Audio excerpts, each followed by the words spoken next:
అష్టపంచాశः సర్గः 78వ సర్గ. హనుమంతుడు వానరులకు లంకా వృత్తాంతము తెలుపుట. 1వ శ్లోకము. తతస్తస్య గిరే శృంగే మహేంద్రస్య మహాబలాః హనుమత్ప్రముఖాః ప్రీతిం హరయో జగ్మురుత్తమాం. అప్పుడు మహాబలవంతులకు హనుమంతుడు మున్నగు వానరులు మహేంద్ర పర్వత శిఖరమున కలుసుకొని మిక్కిలి సంతోషము పొందిరి. 2వ శ్లోకము. తం తతః ప్రీతి సంహృష్టః ప్రీతిమంతం మహాకపిం జాంబవాన్ కార్యవృత్తాంతం అపృచ్ఛదనిలాత్మజం. అంతటా జాంబవంతుడు సంతోషముతో పులకితుడై సంతుష్టుడైన వాయుపుత్రుడకు హనుమంతుణ్ణి సీతాదేవిని చూచి వచ్చిన విధము తెలుపుము అని అడిగిను. 3వ శ్లోకము. కథం దృష్టా త్వయా దేవీ కథం వా తత్ర వర్తతే తస్యాం వా స కథం వృత్తః క్రూరకర్మా దశాననః. ఓ హనుమంతుడా, నీవు సీతాదేవిని ఎట్లు చూచితివి? ఆమె అక్కడ ఎట్లున్నది? క్రూర కార్యములు చేయు రావణుడు ఆమె విషయమున ఎట్లు ప్రవర్తించుచున్నాడు? 4వ శ్లోకము. తత్వతః సర్వమేతన్నః ప్రబ్రూహి త్వం మహాకపే శ్రుతార్థాశ్చింతయిష్యామో భూయః కార్య వినిశ్చయం. ఓ మహావానరుడా, నీవు ఈ విషయమంతయు యథాతథముగా మాకు తెలుపుము. దానిని విని మరల ఏమి చేయుటయో ఆలోచించుదము. 5వ శ్లోకము. యశ్చార్థస్తత్ర వక్తవ్యో గతైరస్మాభిరాత్మవాన్ రక్షితవ్యం చ యత్తత్ర తద్భవాన్ వ్యాకరోతు నః. మనము కిష్కింధకు పోయి రాముని సన్నిధిలో ఏమి చెప్పవలైనో దేనిని దాచవలైనో బుద్ధిమంతుడవగు నీవు మాకు వివరింపుము. 6వ శ్లోకము. సనియుక్తస్తతస్తేన సంప్రహృష్టతనోరుహః ప్రణమ్య శిరసా దేవ్యై సీతాయై ప్రత్యభాషత. అంతటా హనుమంతుడు అట్లు జాంబవంతుని మాట విని సంతోషముచే ఒడలు పులకరింపగా సీతాదేవికి ప్రణమిల్లి ఇట్లు బదులు పలికెను. 7వ శ్లోకము. ప్రత్యక్షమేవ భవతాం మహేంద్రాగ్రాత్ ఖమాప్లుతః ఉదధేర్దక్షిణం పారం కాంక్షమానః సమాహితః. నేను మీరు చూచుచుండగానే సముద్రపు దక్షిణ తీరము చేరదలుచుచు ఏకాగ్రతతో మహేంద్ర పర్వతము నుండి ఆకాశమునకెగిరితిని. 8వ శ్లోకం. గచ్చతశ్చ హి మే ఘోరం విఘ్నరూపమివాభవత్ కాంచనం శిఖరం దివ్యం పశ్యామి సుమనోహరం. నేనట్లు ఆకాశమున పోగుచుండగా బంగారు శిఖరములు కలిగి దివ్యము మిక్కిలి సుందరమగు పర్వతము ఒకటి నాకు భయంకర విఘ్నము వలె కనిపించినది. 9వ శ్లోకము. స్థితం పంథానమావృత్య మేనే విఘ్నం చ తం నగం ఉపసంగమ్యతం దివ్యం కాంచనం నగసత్తమం. నా మార్గమును ఆవరించియున్న ఆ దివ్యమగు బంగారు కొండ చెంతకు ఏగి దానిని నా ప్రయాణమునకు విఘ్నముగా భావించి తిని. 10వ శ్లోకము. కృతామే మనసా బుద్ధి భేత్తవ్యోయం మయేతి చ ప్రహతం చ మయా తస్య లాంగూలేన మహాగిరేః శిఖరం సూర్యసంకాశం వ్యశీర్యత సహస్రధా. నేను ఈ కొండను పగులగొట్టవలనని మదిలో నిశ్చయించి తిని. తోడనే నా తోకతో ఆ మహాపర్వతమును కొట్టగా సూర్యుని వలె ప్రకాశించు ఆ కొండ 1000 ముక్కలయ్యెను. 11వ శ్లోకము. వ్యవసాయం చ తం బుద్ధ్వా సహోవాచ మహాగిరిః పుత్రేతి మధురాం వాణీం మనః ప్రహ్లాదయన్నివ. అప్పుడు ఆ మహాపర్వతము నా ప్రయత్నము తెలుసుకొని పుత్రా అని మధురముగా పలికి నా మనస్సునకు ఆనందము కలిగించుచు ఇట్లనెను. 12వ శ్లోకము. పితృవ్యం చాపి మాం విద్ధి సఖాయం మాతరిష్వనః మైనాకమితి విఖ్యాతం నివసంతం మహోదధౌ. నేను నీ తండ్రి వాయుదేవునకు మిత్రుడనగుటచే నీకు పినతండ్రిని. నా పేరు మైనాకుడు, సముద్రము నా నివాసము. 13వ శ్లోకము. పక్షవంతః పురా పుత్రా బభూవుః పర్వతోత్తమాః ఛందతః పృథివీం చేరుః బాధమానాః సమంతతః.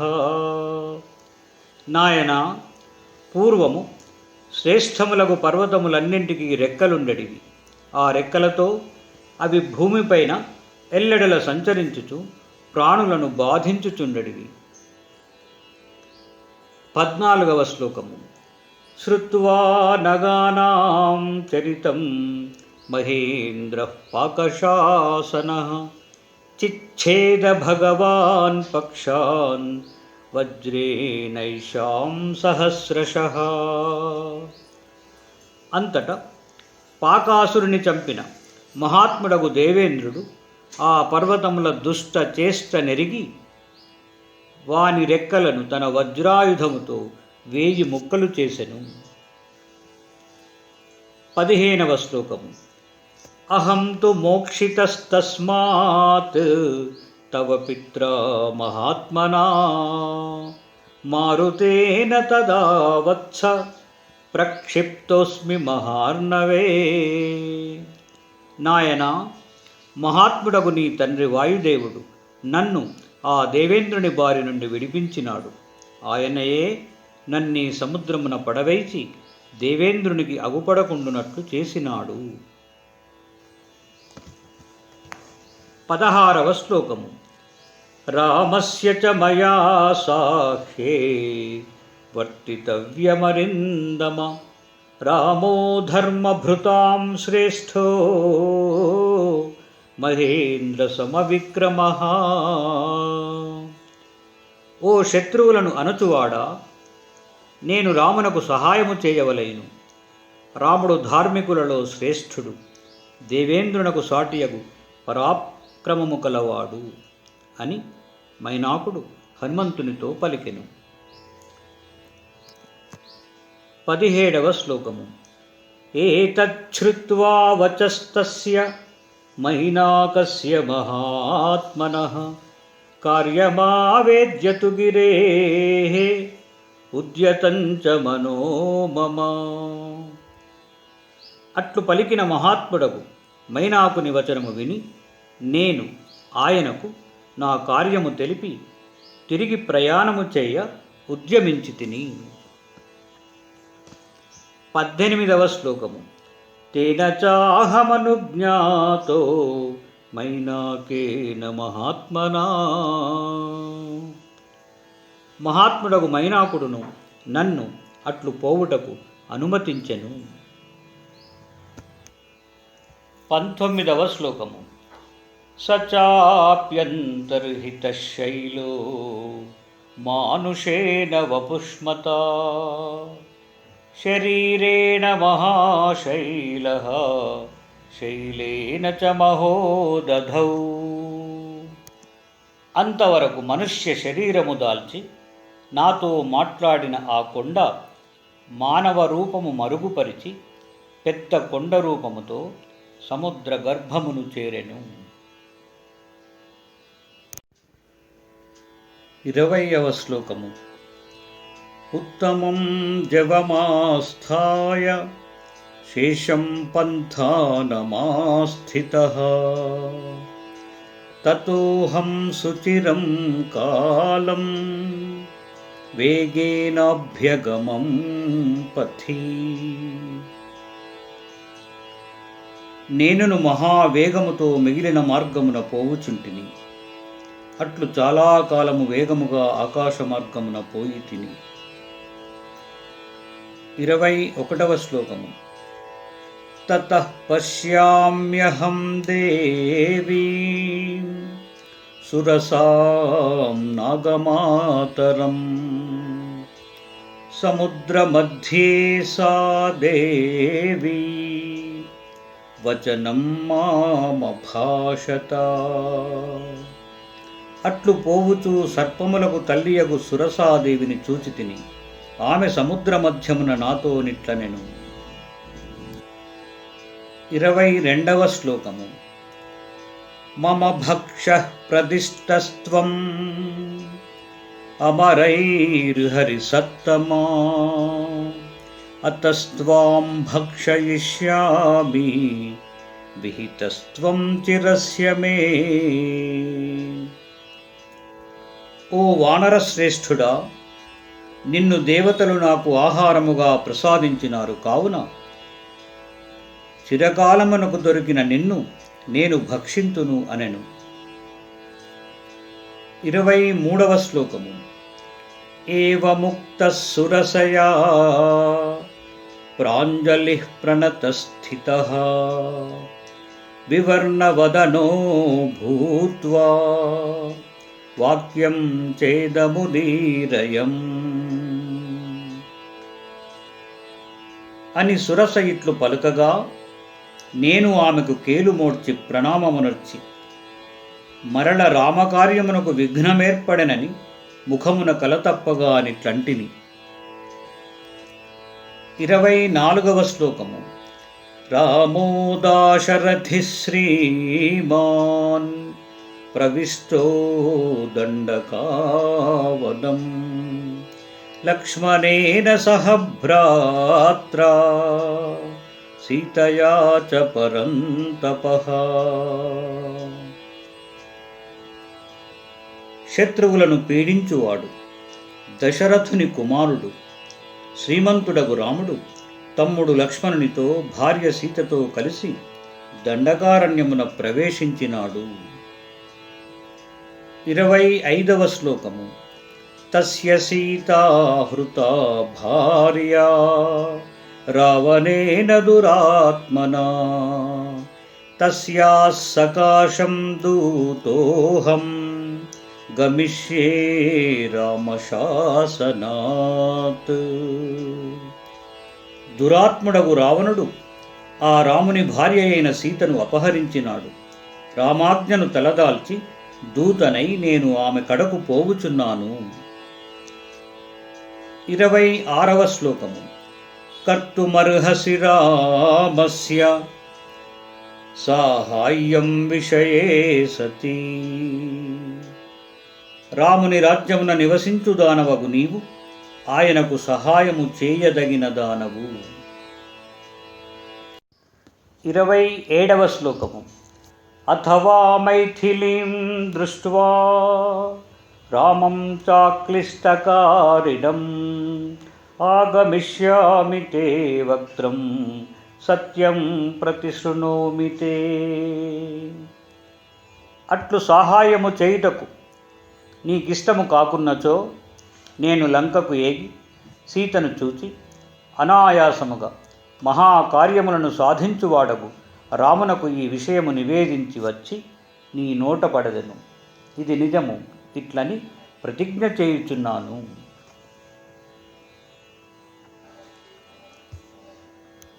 28వ శ్లోకము. ఏవముక్తా మయా సాతు సురసా కామరూపిణి అబ్రవీన్నాతి వర్తేత కశ్చిదేశవరో మమ. నేనిట్లు పలుకగా కామరూపిణియగు సురస నన్నెవ్వరునూ తప్పించుకొని పోజాలరు, నాకట్టి వరమున్నది అనెను. 29వ శ్లోకము. ఏవముక్తః సురసయా దశయోజనమాయతః తతోర్ధగుణ విస్తారో బభూవాహం క్షణేన తు. అని సురస చెప్పగానే 10 యోజనముల పొడవు గల నేను క్షణకాలములో 15 యోజనముల పొడవు పెరిగి తిని. 30వ శ్లోకము.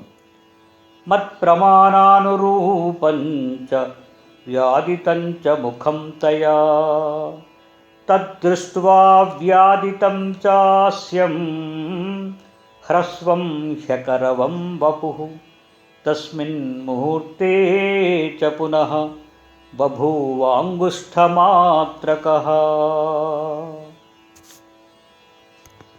ఆమెయు నా శరీర ప్రమాణమునకు అనుగుణముగా తన నోరు పెద్దదిగా తెరచెను. అట్లు విపులముగా తెరిచిన ఆమె నోటిని చూచి నేను నా శరీరమును తగ్గించుకొని క్షణకాలముననే బొటన వ్రేలి ప్రమాణము కలవాడనైతిని. 31వ శ్లోకము. అభిపత్యాశు తద్వక్త్రం నిర్గతోహం తతః క్షణాత్ అబ్రవీత్ సురసా దేవి స్వేన రూపేణ మాం పునః.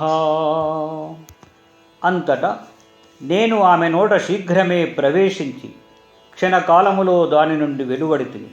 అప్పుడు సురసాదేవియు తన సహజ రూపము ధరించి నాతో ఇట్లనెను. 32వ శ్లోకము. అర్థసిద్ధ్యై హరిశ్రేష్ఠ గచ్చ సౌమ్య యథా సుఖం సమానయ చ వైదేహీం రాఘవేణ మహాత్మనా సుఖీ భవ మహాబాహో ప్రీతాస్మి తవ వానరా. సౌమ్యుడవగు ఓ కపిశ్రేష్ఠుడా, నీవు ఇంక సుఖముగా పోయిరమ్ము. నీకు కార్యసిద్ధియగుగాక. మహాత్ముడగు రామునితో సీతను కూర్పుము. మహాభుజుడవగు వానరుడా, నీవు సుఖము పొందుము. నీ బుద్ధి కౌశలమునకు నేను సంతోషించి తిని అని హనుమంతునితో సురస పలికెను. 33వ శ్లోకము. తతోహం సాధు సాధ్వీతి సర్వభూతై ప్రశంసితః. అప్పుడు సకల భూతములు నన్ను చూచి బాగు బాగు అని ప్రశంసించినవి. 34వ శ్లోకము. తతోంతరిక్షం విపులం ప్లుతోహం గరుడో యథా ఛాయా మే నిగృహీతా చ న చ పశ్యామి కించన. నేనప్పుడు గరత్మంతుని వలె విశాలమగు ఆకాశమునకెగిరితిని. అంతలో నా నీడను పట్టి వెనుకకు లాగినట్లయినది, కానీ నాకు ఏమీ అగుపడలేదు. 35వ శ్లోకము. 35వ శ్లోకము. సోహం విగత వేగస్తు దిశో దశ విలోకయన్ న కించిత్ తత్ర పశ్యామి ఏన మే బహృతా గతి. అప్పుడు నా వేగము మందగించగా దశ దిశలను చూచిను, అట్లు నా గమన వేగము నిరోధింపబడుటకు కారణమైన వస్తువును కనుగొన జాలనైతిని. 36వ శ్లోకము. తతో మే బుద్ధిరుత్పన్నా కిన్నామ గగనే మమ ఈదృశో విఘ్న ఉత్పన్నో రూపం యత్ర న దృశ్యతే. అప్పుడు నేనిట్లా ఆలోచించితిని, నేను ఆకాశమున పోవుచుండగా ఇట్టి విఘ్నము కలిగినదేమి? ఇట్లు విఘ్నము కలిగించిన ఏ రూపము కూడా ఎక్కడను నాకు కనబడకున్నది. 37వ శ్లోకము. అధోభాగేన మే దృష్టి శోచతా పాతితా మయా తతో ద్రాక్షమహం భీమాం రాక్షసీం సలిలేశయాం. ఇట్లు ఆలోచించుచునే నేను క్రిందికి దృష్టి మరల్చితిని. అప్పుడు భయంకరమగు రాక్షసి యొక్కతే నీటియందు అగుపడినది. 38వ శ్లోకము. ప్రహస్య చ మహానాదం ఉక్తోహం భీమయా తయా అవస్థితమసంభ్రాంతం ఇదం వాక్యమశోభనం. ఆ భయంకర రాక్షసి నన్ను చూచి అట్టహాసము చేసినదై జంకులేక దృఢముగా ఇలాంటి అమంగళకరమగు వాక్యము పలికినది. 39వ శ్లోకము. క్వాసిగంతా మహాకాయ క్షుధితాయ మమేప్సితః భక్షః ప్రీణయ మే దేహం చిరమాహారవర్జితం. ఓ మహాశరీరము కలవాడా, ఆకలిగొన్న నాకు నీవు అభీష్టమగు భక్ష్యము. నీవెక్కడకు పోయేదవు? చిరకాలముగా ఆహారము లేని నా దేహమును సంతుష్టి నొందించుము. 40వ శ్లోకము. బాఢమిత్యేవ తాం వాణీం ప్రత్యగృహ్ణామహం తతః ఆస్య ప్రమాణాదధికం తస్యాః కాయమపూరయం తస్యాశ్చాస్యం మహద్భీమం వర్ధతే మమ భక్షణే. నేనప్పుడు అట్లే ఆమె వాక్యమును అంగీకరించి తిని, తోడనే నా శరీరము ఆమె నోటి కంటే పెద్దదిగా పెంచి తిని. విపులము భయంకరమగు ఆమె నోరు అంతకంటను విపులము కాదొచ్చెను. 41వ శ్లోకము.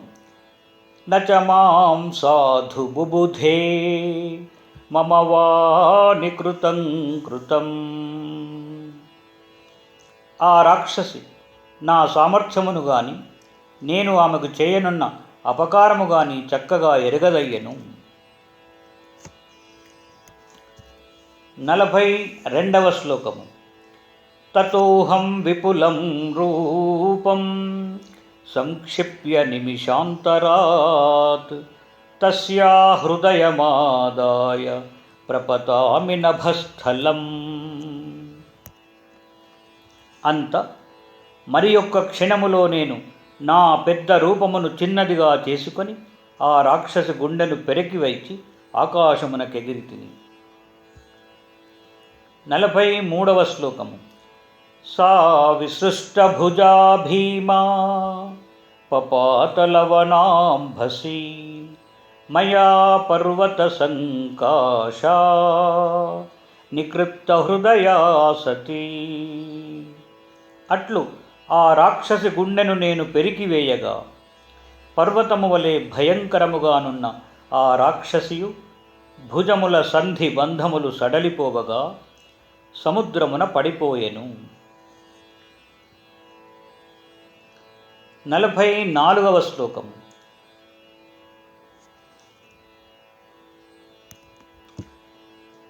శృణోమి ఖగతానాం చ సిద్ధానాం చారణైః సహ రాక్షసీ సింహికా భీమా క్షిప్రం హనుమతా హతా.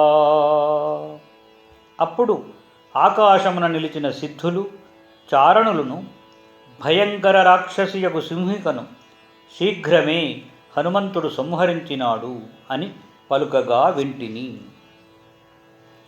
45వ శ్లోకము. తాం హత్వా పునరేవాహం కృత్యమాత్యయికం స్మరన్ గత్వా చాహం మహాధ్వానం పశ్యామి నగమండితం దక్షిణం తీరముదధేః లంకాయత్ర చ సా పురీ. ఆమెనట్లు చంపి తిరిగి ప్రాణాంతకమగు సింహికాహనన కృత్యమునే తలంచుకొనుచు ఆకాశమున బహుదూరము గడచి కొండలతో శోభిల్లు సముద్రపు దక్షిణ తీరము చేరితిని. లంకానగరము అచ్చటనే ఉన్నది. 46వ శ్లోకము. అస్తం దినకరే యాతే రక్షసాం నిలయం పురం ప్రవిష్టోహమవిజ్ఞాతో రక్షోభిర్భీమ విక్రమైః. సూర్యుడు అస్తమించిన పిమ్మట భయంకర పరాక్రమము గల రాక్షసులకు తెలియరాకయే రాక్షసావాసమగు లంకానగరము ప్రవేశించి తిని. 47వ శ్లోకము. తత్ర ప్రవిశతశ్చాపి కల్పాంతఘన సన్నిభా అట్టహాసం విముంచంతి నారీ కాప్యుత్థితా పురః. అట్లు లంకలో ప్రవేశించుచుండగా ప్రళయకాలపు మేఘము వలెనున్న ఒక రాక్షసి అట్టహాసము చేయుచు నా ముందు నిలిచెను. 48వ శ్లోకము. జిఘాం సంతీం తతస్తాం తు జ్వలదగ్నిశిరోరుహాం సవ్యముష్టి ప్రహారేణ పరాజిత్య సుభైరవాం ప్రదోషకాలే ప్రవిశం భీతయాహం తయోదితః. మండుచున్న అగ్నివలె ఎర్రనైన వెంట్రుకలు కలదై మిక్కిలి భయంకరాకారముతో నన్ను చంప చూచుచున్న ఆ రాక్షసిని ఎడమచేతి పిడికిలి పోటుతో ఓడించి రాత్రి ప్రారంభమున లంకలో అడిగిడి తిని. 49వ శ్లోకం. అహం లంకాపురీ వీర నిర్జితా విక్రమేణ తే యస్మాత్ తస్మాద్ విజేతాసి సర్వరక్షాంస్య శేషతః. అప్పుడు ఆమె ఇట్లు పలికెను. ఓ వీరుడా, నేను లంకాధిదేవతను. నీ పరాక్రమముచే నన్ను జయించితివి కనుక సకల రాక్షసులను నీవు జయింపగలవు. 50వ శ్లోకము. తత్రాహం సర్వరాత్రంతు విచిన్వంజనకాత్మజాం రావణాంతఃపురగతో నచాపశ్యం సుమధ్యమాం. పిమ్మట నేను రావణాంతఃపురమున ప్రవేశించి రాత్రి అంతయు వెతికినను చక్కని నడుముగల సీతాదేవిని కాననైతిని.